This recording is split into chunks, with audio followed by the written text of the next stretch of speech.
That's Mona Parsons. She's born in Middleton in 1901, but as a young child, her family moves to Wolfville, so she grew up and spent most of her childhood here.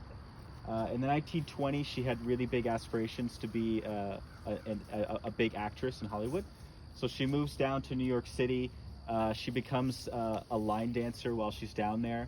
The aspirations, the Ziegfeld Follies is the group she dances with. We have pictures of her dancing at the museum with them. The aspirations to be a movie actress don't entirely pan out. So in the mid-1930s, she goes to school down there to be a nurse. I think she graduates in 1936 or 35. Shortly afterwards, her brother introduces her to this Dutch millionaire named Willem Lionheart. So she and her, they meet, they get married, and she moves back with him to Holland. Shortly after she moves back is when the Nazis invade Holland. Her and her husband would help Allied airmen who'd been shot down. They had a fake cupboard in their house that they would hide them in when their house would get searched. They'd also pass messages along and such. In 1941, the Nazis find out about it. They aren't very happy.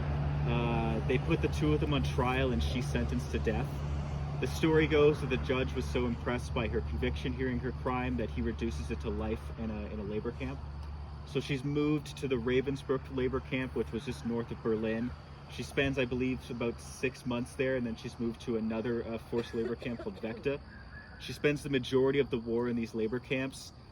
She got different forms of like pneumonic illnesses like 6 times while she was in there.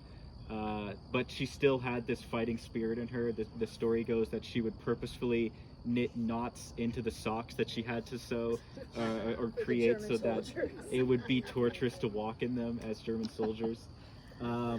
Towards the end of the war, during a bombing raid, her and a woman named Wendeline van Boetzler, who she called Wendy, that she befriended in there, the two of them escape.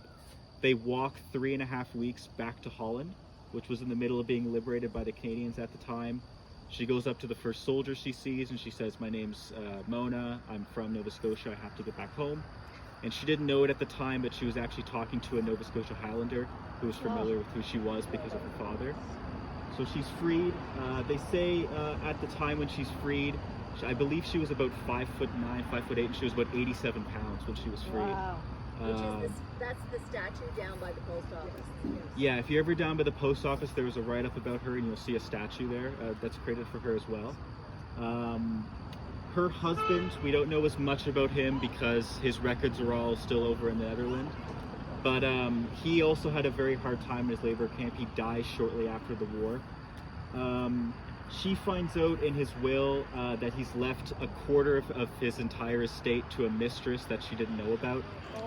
She also finds out about a biological son she didn't know about, and according to Dutch law, he's entitled to 3/4 of his father's estate, so she's left with nothing. The old bugger.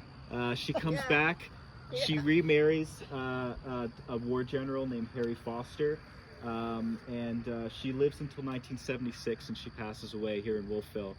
Her husband is not buried here. He's buried with his first wife in Kentville, so she's buried here all by herself. And someone did ask earlier if the woman ever comes first. Her name is first on this gravestone, but I'm not a big fan of it because it doesn't say anything about her own accomplishments. It just says the wife of Major General Harry Foster. Yeah.